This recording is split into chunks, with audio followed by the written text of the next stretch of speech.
Hello friends, welcome to nurses loop. ഇന്ന് discuss ചെയ്യുന്ന ടോപ്പിക്കാണ് മയോകാർഡിയൽ ഇൻഫാക്ഷൻ. എക്സാമിന് ഒരുപാട് ക്വസ്റ്റ്യൻസ് വരുന്ന ഒരു ടോപ്പിക്കാണിത്. ഈ വീഡിയോ കാണുന്നതിന് മുമ്പ് കൊറോണറി ആർട്ടറി ഡിസീസ്, ആൻജൈന പെക്ടോറിസിന്റെ വീഡിയോസ് കാണാൻ ശ്രമിക്കുക. ആ രണ്ട് വീഡിയോസും ചാനലിൽ അപ്ലോഡ് ചെയ്തിട്ടുണ്ട്. അത് കണ്ടിട്ട് MI വീഡിയോ കാണുകയാണെങ്കിൽ നിങ്ങൾക്ക് കുറച്ചുകൂടി ഈസി ആയിരിക്കും. ഈ വീഡിയോയിൽ MI റിലേറ്റഡ് ആയ കുറച്ച് ക്വസ്റ്റ്യൻസ് ഇൻക്ലൂഡ് ചെയ്തിട്ടുണ്ട്. അതുകൊണ്ട് വീഡിയോ അവസാനം വരെ കാണാൻ ശ്രമിക്കുക. Okay, let's move on to the video. Okay, first നമുക്ക് ഡെഫിനേഷൻ നോക്കാം. എന്താണ് MI? It's a sudden complete blockage of a coronary artery causing ischaemia and necrosis of myocardial tissue. ഇവിടെ കൊറോണറി ആർട്ടറീസിൽ കംപ്ലീറ്റ് ബ്ലോക്കേജ് ആണ് ഉണ്ടാകുന്നത്. അതുമൂലം ഇഷ്കീമിയ ഉണ്ടാകുന്നു. അത് നെക്രോസിസിലേക്ക്, മയോകാർഡിയൽ ടിഷ്യൂവിന്റെ നെക്രോസിസിലേക്ക് ലീഡ് ചെയ്യുന്നു. അതാണ് മയോകാർഡിയൽ ഇൻഫാക്ഷൻ. ഓക്കെ, നമുക്ക് നെക്സ്റ്റ് ഏതൊക്കെയാണ് കൊറോണറി ആർട്ടറീസ് നോക്കാം. മെയിൻ ആയിട്ട് ലെഫ്റ്റ് കൊറോണറി ആർട്ടറി ഉണ്ട്, റൈറ്റ് കൊറോണറി ആർട്ടറി ഉണ്ട്. ഇതാണ് റൈറ്റ് കൊറോണറി ആർട്ടറി, ഇത് ലെഫ്റ്റ് കൊറോണറി ആർട്ടറി. ഈ ലെഫ്റ്റ് കൊറോണറി ആർട്ടറിനെ വീണ്ടും ഡിവൈഡ് ചെയ്തിരിക്കുന്നത് circumflex artery and left anterior descending artery.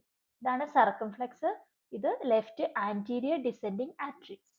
Okay, ഞാൻ ഓൾറെഡി പറഞ്ഞു MI കാണുന്നതിന് മുമ്പ് കൊറോണറി ആർട്ടറി ഡിസീസും ആൻജൈനയും വീഡിയോസ് കാണുന്നത് കാരണം കൊറോണറി ആർട്ടറി ഡിസീസ് എന്ന് പറഞ്ഞാൽ ഈ കൊറോണറി ആർട്ടറീസിൽ അതിരോസ്ക്ലിറോസിസ് മൂലം അവിടെ പ്ലേഗ്, അതിരോസ്ക്ലിറോസ് അല്ലെങ്കിൽ പ്ലേഗ് അക്യുമുലേഷൻ മൂലം ബ്ലഡ് സപ്ലൈ കുറയുന്നു, മയോകാർഡിയൽ ടിഷ്യൂലേക്കുള്ള ബ്ലഡ് സപ്ലൈ കുറയുന്നതാണ് coronary artery disease.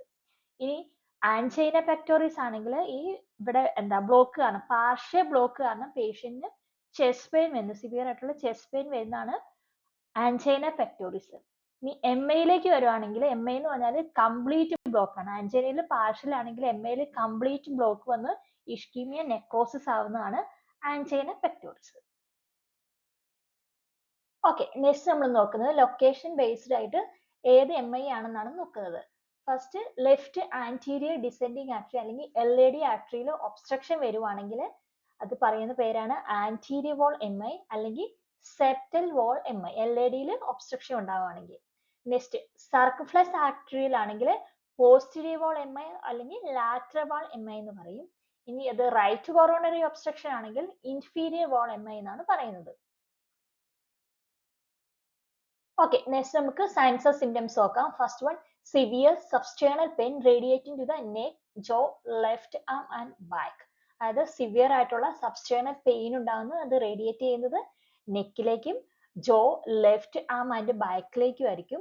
Next one, pain is unrelieved by rest or nitroglycerin and it relieved only by the opioid. Opioid എടുത്താൽ മാത്രമാണ് പെയിൻ റിലീവ് ആകുന്നത്. Rest എടുത്താലോ nitroglycerin എടുത്താലോ pain മാറുന്നില്ല.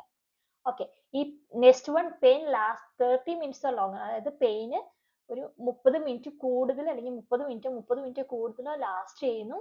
Next, nausea, vomiting, breathlessness, feeling of impending doom. Feeling of impending doom എന്ന് പറഞ്ഞാൽ എന്തോ പെട്ടെന്ന് നമുക്ക് തന്നെ ഒരു ഫീൽ വരും, എന്തോ സംഭവിക്കാൻ പോകാന്നുള്ള ഒരു ഫീലിങ്സ് ഇല്ലേ, അതാണ് ഫീലിംഗ് ഓഫ് ഇംപെൻഡിങ് ഡൂം എന്ന് പറയുന്നത്. Next, weak pulse, pale and clammy skin. അതായത് ബ്ലഡ് സർക്കുലേഷൻ കുറയുമ്പോഴത്തേനും സ്കിന്ന് പെയിലും ക്ലാമി ആവുന്നു. ഇതൊക്കെയാണ് signs of symptoms. Okay, next നമ്മൾ MIയിൽ ഉണ്ടാകുന്ന ECG ചേഞ്ചസ് നോക്കാം. സ്റ്റെമീന്നും ഉണ്ട്, എൻസ്റ്റെമീന്നും ഉണ്ട്. സ്റ്റെമി എന്ന് പറഞ്ഞാൽ ST എലിവേഷൻ MI. ഇവിടെ ST സെഗ്മെന്റ് എലിവേറ്റഡ് ആയിരിക്കും. പിന്നെ ന്യൂ Q വേവ്, അതായത് ലേറ്ററിൽ, സ്റ്റെമി ലേറ്ററിൽ വരുമ്പോഴത്തേനും Q വേവ്, പുതിയൊരു Q വേവ് ഉണ്ടാവും. അതാണ് സ്റ്റെമി.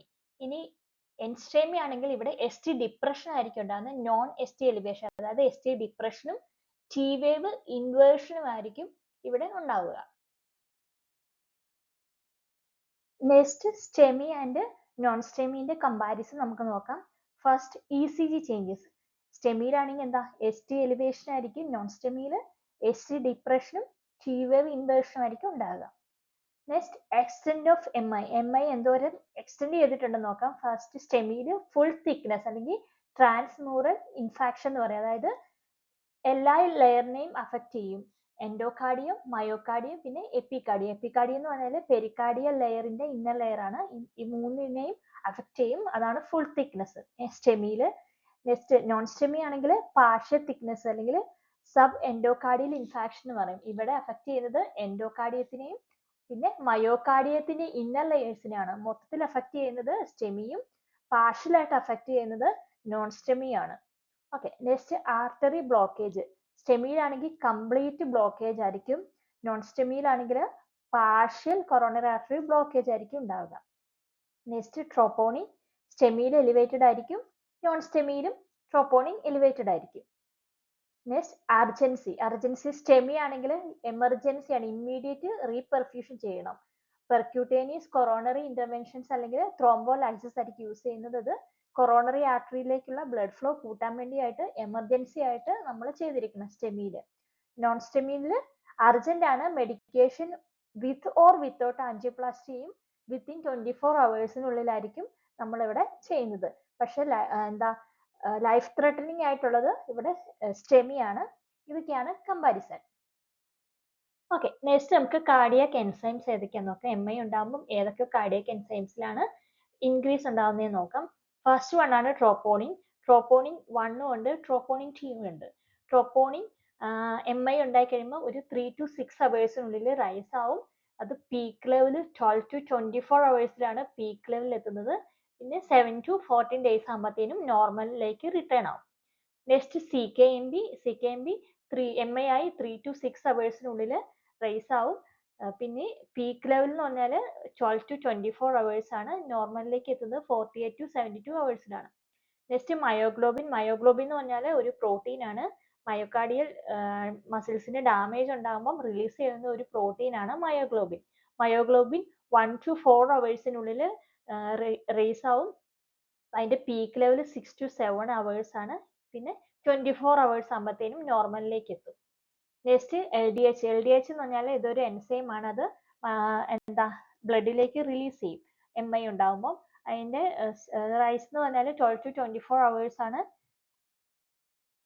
പിന്നെ peak level 48 to 72 hours, 7 to 10 ഡേയ്സിനുള്ളിൽ നോർമലിലേക്ക് റിട്ടേൺ ആവും. ഓക്കെ, നെക്സ്റ്റ് നമുക്ക് മാനേജ്മെന്റ് നോക്കാം. എം ഐയുടെ മെയിൻ ആയിട്ടുള്ള മാനേജ്മെന്റ് ആണ് ഇത്. ഭയങ്കര ഇമ്പോർട്ടന്റ് ആണ്, എക്സാമിന് ചോദിക്കുന്ന ഒരു മെയിൻ ആയിട്ടുള്ള ഒരു പോർഷൻ ആണ് മാനേജ്മെന്റ്. മോണോ പ്രോട്ടോകോൾ എന്നാണ് പറയുന്നത്. മോണയിൽ M morphine, O oxygen, N nitroglycerin, A aspirin. ഇതാണ് മോണോ പ്രോട്ടോകോൾ. നമുക്ക് ഡീറ്റെയിൽ ആയിട്ട് നോക്കാം.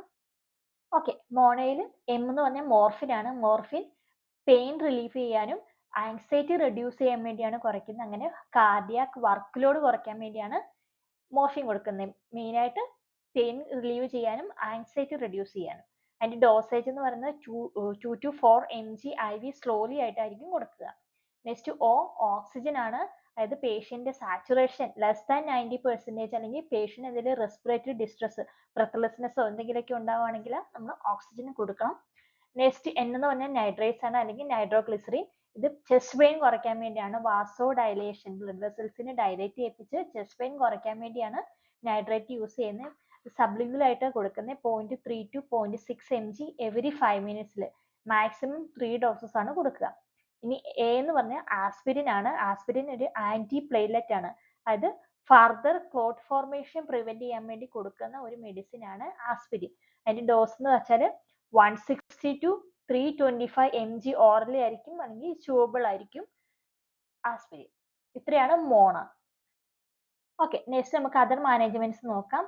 ഫസ്റ്റ് ആന്റികോയാഗുലൻസ്. എക്സാമ്പിൾ ആണ് ഹെപ്പാരിൻ, അല്ലെങ്കിൽ ലോ മോളിക്കുലർ വെയിറ്റ് ഹെപ്പാരിൻ എന്ന് പറയും. ഇത് ന്യൂ ക്ലോട്ട് പ്രിവെന്റ് ചെയ്യാൻ വേണ്ടി ഹെൽപ്പ് ചെയ്യുന്ന മെഡിസിൻ ആണ് ഹെപ്പാരിൻ, ആന്റികോയാഗുലന്റ്. ഇതൊക്കെ ഇമ്പോർട്ടന്റ് ആട്ടോ. ന്യൂ ക്ലോട്ട് പ്രിവെന്റ് ചെയ്യാൻ വേണ്ടിയാണ് ഹെപ്പാരിൻ യൂസ് ചെയ്യുന്നത്.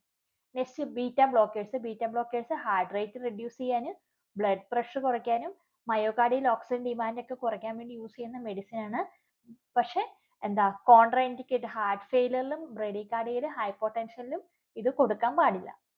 നെക്സ്റ്റ് മെഡിസിൻ ആണ് സ്റ്റാറ്റിൻ. സ്റ്റാറ്റിൻ എന്ന് പറഞ്ഞാൽ കൊളസ്ട്രോൾ റെഡ്യൂസ് ചെയ്യാനുള്ള മെഡിസിൻ ആണ്. അതായത് എന്തെങ്കിലും അതിരോസ്ക്ലെറോസിസ്, പ്ലേഗ് ഒക്കെ ഉണ്ടെങ്കിൽ അതിനെ റെഡ്യൂസ് ചെയ്യാൻ വേണ്ടി റെഡ്യൂസ് ചെയ്യാൻ വേണ്ടി യൂസ് ചെയ്യുന്ന ഒരു മെഡിസിൻ ആണ് statin medicine. Okay, next main management ആണ് റീപെർഫ്യൂഷൻ തെറാപ്പി. ഇതിന്റെ മെയിൻ ഗോൾ എന്ന് പറഞ്ഞാൽ restore blood flow to the blocked coronary artery as soon as possible. അതായത് എത്രയും പെട്ടെന്ന് ബ്ലോക്ക് ആയിട്ടുള്ള കൊറോണറി ആർട്ടറിയിലേക്കുള്ള ബ്ലഡ് ഫ്ലോ റീസ്റ്റോർ ചെയ്യുക എന്നാണ് ഇതിന്റെ മെയിൻ ആയിട്ടുള്ള ഗോള്. ഇതിൽ ഫസ്റ്റ് വൺ ആണ് PCI, പെർക്യൂട്ടേനിയസ് കൊറോണറി ഇന്റർവെൻഷൻ അല്ലെങ്കിൽ ആൻജിയോപ്ലാസ്റ്റി എന്ന് പറയും. ഇത് മെയിൻ ആയിട്ട് നമ്മൾ കൊറോണറി ആർട്ടറി, ബ്ലോക്ക്ഡ് ആയിട്ടുള്ള കൊറോണറി ആർട്ടറിയിലേക്ക് ബലൂണ് ഇൻഫ്ലേറ്റ് ചെയ്തിട്ട് ആ പ്ലേഗ് ഉണ്ടാവും, അതിനെ കംപ്രസ് ചെയ്തിട്ട് അങ്ങോട്ടേക്കുള്ള ബ്ലഡ് സപ്ലൈ കൂട്ടുന്നതിനെയാണ് ആൻജിയോപ്ലാസ്റ്റി എന്ന് പറയുന്നത്. അതായത് വിത്തിൻ 90 to 20 മിനിറ്റ്സിനുള്ളിൽ ആണ് MI സ്റ്റാർട്ട് ചെയ്ത് 90 to 20 മിനിറ്റ്സിനുള്ളിൽ നമ്മൾ ഇത് പ്രൊസീജിയർ ചെയ്യണം. ഇതാണ് മോസ്റ്റ്ലി പ്രിഫേർഡ് ആയിട്ടുള്ള മെത്തേഡ്. അപ്പം മേ ബി ഇവിടെ ഒരു സ്റ്റണ്ട്, ഈ കൊറോണറി ആർട്ടറി ഓപ്പൺ ആകാൻ വേണ്ടി സ്റ്റണ്ട് മേ ബി പ്ലേസ് ചെയ്യാം. ഓക്കെ, നെക്സ്റ്റ് വൺ ആണ് ത്രോംബോലൈറ്റിക്സ് അല്ലെങ്കിൽ ഫൈബ്രിനോലൈറ്റിക് തെറാപ്പി എന്ന് പറയും. ഇത് എന്താ PCI അവൈലബിൾ, പെട്ടെന്ന് അവൈലബിൾ അല്ല, 90 to 120 മിനിറ്റ്സിൽ അവൈലബിൾ അല്ലെങ്കിൽ നമ്മൾ ത്രോംബോലൈറ്റിക് തെറാപ്പിയാണ് സ്റ്റാർട്ട് ചെയ്യുന്നത്. എക്സാമ്പിൾ ആണ് സ്ട്രെപ്റ്റോകൈനേസ് അല്ലെങ്കിൽ അറ്റലപ്ലേസ് എന്നൊക്കെ പറയും. ഇത് നമുക്കൊരു ക്ലോട്ട് ഉണ്ടായതിനെ ഡിസോൾവ് ചെയ്യാൻ വേണ്ടി യൂസ് ചെയ്യുന്ന മെഡിസിൻ ആണ് ത്രോംബോലൈറ്റിക്. ഇത് വളരെ ഇമ്പോർട്ടന്റ് ആണ്. ഉണ്ടായ ക്ലോട്ടിനെ ഡിസോൾവ് ചെയ്യുന്ന മെഡിസിൻ ആണ് ത്രോംബോലൈറ്റിക്സ്. പുതിയ ക്ലോട്ട് ഉണ്ടാവാതിരിക്കാനുള്ള മെഡിസിൻ ആണ് ആന്റികോയാഗുലന്റ്. ഡിഫറൻസ് ഉണ്ട്, ഇത് ഭയങ്കര ഇമ്പോർട്ടന്റ് ആണ് കേട്ടോ. പിന്നെ ഈ ത്രോംബോലൈറ്റിക്സ് MI ഉണ്ടായി വിത്തിൻ 6 അവേഴ്സിനുള്ളിൽ ത്രോംബോലൈറ്റിക്സ് കൊടുക്കുവാണെങ്കിൽ ക്ലോട്ട് ഡിസോൾവ് ആവാൻ വേണ്ടി ഹെൽപ്പ് ചെയ്യും. ഓക്കെ, ഇതൊക്കെയാണ് മാനേജ്മെന്റ്. ഓക്കെ, നെക്സ്റ്റ് എല്ലാവർക്കും കൺഫ്യൂഷൻ ഉണ്ടാകുന്ന ഒരു കാര്യമാണ് എന്താ ആൻജൈനയുടെയും MIന്റെയും ഡിഫറൻസ്. നമുക്കൊരു ക്വിക്ക് ആയിട്ടുള്ള കമ്പാരിസൺ നടത്താം. Okay, first cause. ആൻജൈനയുടെ കോസ് എന്ന് പറഞ്ഞാൽ പാർഷ്യൽ ബ്ലോക്കേജ്, ഓൾറെഡി പറഞ്ഞു പാർഷ്യൽ ബ്ലോക്കേജ് കൊണ്ടാണ് ആൻജൈന ഉണ്ടാകുന്നത്. എന്നാൽ MI കംപ്ലീറ്റ് ബ്ലോക്കേജ്, കൊറോണറി ആർട്ടറീസിന് കംപ്ലീറ്റ് ബ്ലോക്കേജ് കൊണ്ടാണ് MI ഉണ്ടാകുന്നത്. Next pain. ആൻജൈനയിൽ പെയിൻ, ഒരു പ്രഷർ അല്ലെങ്കിൽ ടൈറ്റ്നെസ് ആയിരിക്കും അവർക്ക് ഫീൽ ചെയ്യുന്നത്. പക്ഷേ MIയിൽ സിവിയർ ആയിട്ടുള്ള ക്രഷിംഗ് പെയിൻ ആയിരിക്കും ഉണ്ടാവുന്നത്. Next duration. ആൻജൈനയിൽ pain, chest pain എന്ന് പറഞ്ഞാൽ ഡ്യൂറേഷൻ വളരെ ഷോർട്ട് ആയിട്ട് ലെസ് ദാൻ 10 മിനിറ്റ്സ് ആയിരിക്കും. എന്നാൽ മയോകാർഡിയൽ ഇൻഫാക്ഷനിൽ മോർ ദാൻ 20 to 30 മിനിറ്റ്സ് ആയിരിക്കും പെയിൻ ഉണ്ടാവുക. Next relief. എന്ത് എടുത്താലാണ് റിലീഫ് ഉണ്ടാകുന്നതെന്ന്. ആൻജൈന ആണെങ്കിൽ റെസ്റ്റ് അല്ലെങ്കിൽ നൈട്രോഗ്ലിസറിൻ എടുത്താൽ റിലീഫ് ആവും. എന്നാൽ MIയിൽ മയോകാർഡിയൽ ഇൻഫാക്ഷനിൽ റെസ്റ്റോ NTG ഒന്നും എടുത്താൽ റിലീവ് ആകത്തില്ല. ഓപ്പിയോയിഡ്സ് തന്നെയാണ്, അതായത് മോർഫിൻ ഒക്കെ യൂസ് ചെയ്താൽ മാത്രമേ പെയിൻ റിലീവ് ആവത്തുള്ളൂ. നെക്സ്റ്റ് ട്രിഗറിങ് ഫാക്ടർ എന്ന് പറഞ്ഞാൽ ആൻജൈന ആണെങ്കിൽ എക്സേഷൻ അല്ലെങ്കിൽ സ്ട്രെസ് മൂലം ഉണ്ടാവും. എന്നാൽ MI ആണെങ്കിൽ റെസ്റ്റിന്റെ ടൈമിൽ പോലും നമുക്ക് പെയിൻ ഉണ്ടാവും. ഇനി ECGയിൽ ആൻജൈനയിലാണെങ്കിൽ ST ഡിപ്രഷൻ, MIയിലാണെങ്കിൽ ST എലിവേഷൻ Q വേവ് ആയിരിക്കും ഉണ്ടാവുക. ഇനി ട്രോപ്പോണിൻ ആൻജൈനയിൽ നോർമൽ ആയിരിക്കും, എന്നാൽ MIയിൽ ട്രോപ്പോണിൻ എലിവേറ്റഡ് ആയിരിക്കും. പിന്നെ ഡാമേജ്, ആൻജൈനയിലാണെങ്കിൽ പെർമനന്റ് ഡാമേജ് ഉണ്ടാവത്തില്ല. എന്നാൽ മയോകാർഡിയൽ ഇൻഫാക്ഷൻ വരുമ്പോഴത്തേനും അവിടെ പെർമനന്റ് മയോകാർഡിയൽ നെക്രോസിസ് ആയിരിക്കും അവിടെ, കാരണം കംപ്ലീറ്റ് ബ്ലോക്കേജ് കൊണ്ട് അവിടെ പെർമനന്റ് ആയിട്ടുള്ള നെക്രോസിസ് ആയിരിക്കും ഉണ്ടാവുക. ഓക്കെ, നെക്സ്റ്റ് നമുക്ക് MI റിലേറ്റഡ് ആയിട്ടുള്ള 2-3 ക്വസ്റ്റ്യൻസ് നോക്കാം. ഫസ്റ്റ് വൺ ആണ്, A client arrives in the ED with chest pain unrelieved by nitroglycerin. The nurse noted ST segment elevation on the ECG. Which action is priority? ഇവിടെ chest pain ആണ്, patient chest pain ആയിട്ട് വന്നു, ST elevation ഉണ്ട് already. അപ്പം ഏത് action ആയിരിക്കും priority എന്നാണ് ചോദിച്ചിരിക്കുന്നത്. നമ്മുടെ MIയിൽ ഓൾറെഡി നമ്മൾ പറഞ്ഞു, മോർഫിൻ, ഓക്സിജൻ, നൈട്രോഗ്ലിസറിൻ, പിന്നെ ആസ്പിരിൻ ആണ് നമ്മുടെ മോണയിൽ വരുന്നത് സീക്വൻസ്. ഇനി ഇവിടെ പേഷ്യന്റ് നമുക്ക് ചെസ്റ്റ് പെയിൻ ആണ് ഉണ്ടാവുക. അപ്പൊ ചെസ്റ്റ് പെയിൻ ആണ് മെയിൻ ആയിട്ടുള്ള പേഷ്യന്റ് സിംറ്റം. നമുക്ക് ഓപ്ഷൻസ് നോക്കാം. First one, administer morphine sulphate. Second one, prepare for thrombolytic therapy. Next, assess the client's pain level. Next, obtain a 12 lead ECG. Okay, ഇവിടെ chest pain, already chest pain ഉണ്ടെന്ന് പറഞ്ഞു. അപ്പൊ നമ്മൾ priority ആയിട്ട് എന്താ ചെയ്യേണ്ടത്? Morphine sulphate. നമ്മൾ chest pain കുറയ്ക്കാൻ വേണ്ടി ഓപ്പിയോയിഡ്സ് ആയിരിക്കും കൊടുക്കുക. ഇപ്പം എക്സാമ്പിൾ പറയുകയാണെങ്കിൽ, വേറൊരു എക്സാമ്പിൾ ആണെങ്കിൽ പേഷ്യന്റ് സിവിയർ ആയിട്ടുള്ള ബ്രെത്ത്ലെസ്നെസ് ഉണ്ട്, ബ്രീത്തിങ്, റെസ്പിറേറ്ററി ഡിസ്ട്രസ് ഉണ്ട്. അപ്പൊ നമ്മളുടെ പ്രയോറിറ്റി എന്ന് പറയുന്നത് ഓക്സിജൻ സപ്ലൈ ആയിരിക്കും. ഓക്കെ, അങ്ങനെ പ്രയോറിറ്റി ചെയ്ത് പേഷ്യന്റ് സിംറ്റംസ് വെച്ച് വേണം നമ്മൾ പ്രയോറിറ്റൈസ് ചെയ്യാൻ വേണ്ടി. അപ്പം നമ്മുടെ മോണയിൽ ഫസ്റ്റ് മോർഫിൻ ആന്ന് പറഞ്ഞിട്ട് റെസ്പിറേറ്ററി ഡിസ്ട്രസ് ഉള്ള പേഷ്യന്റിന് മോർഫിൻ കൊടുക്കാൻ പോകില്ല നമ്മൾ. അപ്പം ഫസ്റ്റ് നമ്മൾ ഓക്സിജൻ ആണ് കൊടുക്കുക. ഇവിടെ ചെസ്റ്റ് പെയിൻ ആയതുകൊണ്ട് നമ്മൾ മോർഫിൻ ഫസ്റ്റ് കൊടുത്തു. Okay, next option, prepare for thrombolytic therapy. ഇത് ഇമ്പോർട്ടന്റ് ആണ്, പക്ഷെ ഇവിടുത്തെ ഫസ്റ്റ് ആക്ഷൻ അല്ല. Next, assess the client pains level. ഇവിടെ ഓൾറെഡി പെയിൻ ലെവൽ അസസ് ചെയ്തിട്ടാണ് ഇവിടെ ചെസ്റ്റ് പെയിൻ എന്ന് പറയുന്നത് സിവിയർ. അപ്പം ചെസ്റ്റ് പെയിൻ വന്നു കഴിഞ്ഞിട്ട് നമ്മൾ മോർഫിൻ ആണ് മാനേജ്മെന്റ് കൊടുക്കേണ്ടത്. പിന്നെ ECG എടുക്കുക. ഓൾറെഡി ECG യിൽ ST സെഗ്മെന്റ് എലിവേഷൻ ഉണ്ട്. അപ്പം തന്ന ഈ ഓപ്ഷനിൽ ചെസ്റ്റ് പെയിൻ ഉള്ളത് കൊണ്ട് പ്രയോറിറ്റി എന്ന് പറഞ്ഞാൽ മോർഫിൻ സൾഫേറ്റ് കൊടുക്കുക. അപ്പം answer option number 1. Okay, next question ആണ്. A client diagnosed with an acute MI says, I want to go home now. I feel fine. Which response is most appropriate? ഇവിടെ patient പറയാണ്, എനിക്കിപ്പം വീട്ടിൽ പോകണം, ഞാൻ fine ആണ്, എനിക്ക് ഫീൽ ഫൈൻ, അതായത് ഇപ്പം കുഴപ്പമൊന്നുമില്ല, എനിക്കിപ്പോൾ വീട്ടിൽ പോകണം. അപ്പം ഏത് റെസ്പോൺസ് ആണ്, നേഴ്സിന്റെ ഏത് റെസ്പോൺസ് ആണ് മോസ്റ്റ് അപ്രോപ്രിയേറ്റ് എന്നാണ് ചോദിച്ചിരിക്കുന്നത്. ഈ ക്വസ്റ്റ്യൻ മെയിൻ ആയിട്ട് തെറാപ്യൂട്ടിക് കമ്മ്യൂണിക്കേഷൻ റിലേറ്റഡ് ആയിട്ടുള്ള ക്വസ്റ്റ്യൻ ആണ്. നമ്മൾ തെറാപ്യൂട്ടിക് കമ്മ്യൂണിക്കേഷനിൽ എപ്പോഴും പേഷ്യന്റ് കൺസേൺ കേൾക്കണം. പേഷ്യന്റ് എന്തെങ്കിലും പറയുകയാണെങ്കിൽ നമ്മൾ അവരുടെ കൺസേൺ ലിസൺ ചെയ്യണം, അവർ പറയുന്നത് എന്താന്ന് കേൾക്കണം. അല്ലാണ്ട് നമ്മൾ ഒരിക്കലും ഓക്കെ നീ പൊക്കോ അങ്ങനെയൊന്നും പറയാൻ പാടില്ല. നമ്മൾ എപ്പോഴും എന്തുകൊണ്ടാണ് പേഷ്യന്റ് പോകുന്നതെന്ന് പറയുന്നത്, അങ്ങനെ നമ്മൾ കൺസേൺ അവരുടെ കേൾക്കണം. അതാണ് തെറാപ്യൂട്ടിക് കമ്മ്യൂണിക്കേഷനിൽ വരുന്നത്. ഓക്കെ, നമുക്ക് ഓപ്ഷൻസ് വായിക്കാം. First, you will be discharge once you sign the form. അതായത് നേഴ്സ് പറയാണ്, ഓക്കെ നീ ലാംബ ഫോം സൈൻ ചെയ്യുകയാണെങ്കിൽ നിന്നെ ഡിസ്ചാർജ് ആക്കാം, നീ പൊക്കോന്ന്. അപ്പോൾ ഒരിക്കലും നമുക്ക് അങ്ങനെ പറയാൻ പാടില്ല, കാരണം പേഷ്യന്റ് അക്യൂട്ട് MI ആണ്. അപ്പൊ നമ്മളെ പേഷ്യന്റിനെ പറഞ്ഞ് മനസ്സിലാക്കുക. പിന്നെ പേഷ്യന്റ് കൺസേൺ, എന്തുകൊണ്ടാണ് പേഷ്യന്റ് പോകുന്നതെന്നൊക്കെ നമ്മൾ ചോദിക്കുക. ഓക്കെ, അപ്പം ഓപ്ഷൻ 1 റോങ് ആണ്. Second one, you must stay to complete treatment. ഇതും റോങ് ആണ്. ഇത് റോങ് ആകാൻ കാരണം എന്ന് വെച്ചാൽ നമുക്ക് ഒരിക്കലും പേഷ്യന്റിനെ നമ്മൾ കമ്പൽ ഇവിടെ തന്നെ നിൽക്ക് റെസ്ട്രിക്ട് ചെയ്യാൻ പാടില്ല. പേഷ്യന്റ് എനിക്ക് പോകണം എന്ന് പറഞ്ഞാൽ ഓക്കെ, നമ്മൾ ഒരിക്കലും അതിന് പേഷ്യന്റ് പിടിച്ചു നിർത്താൻ പാടില്ല. ഇതും റോങ് ആണ്. Third one, tell me more about why you want to leave. അതായത് എന്തുകൊണ്ടാണ് നീ പോകേണ്ടത്, നിനക്ക് എന്തുകൊണ്ടാണ് പോകേണ്ടതെന്ന് എന്നോട് പറയുക.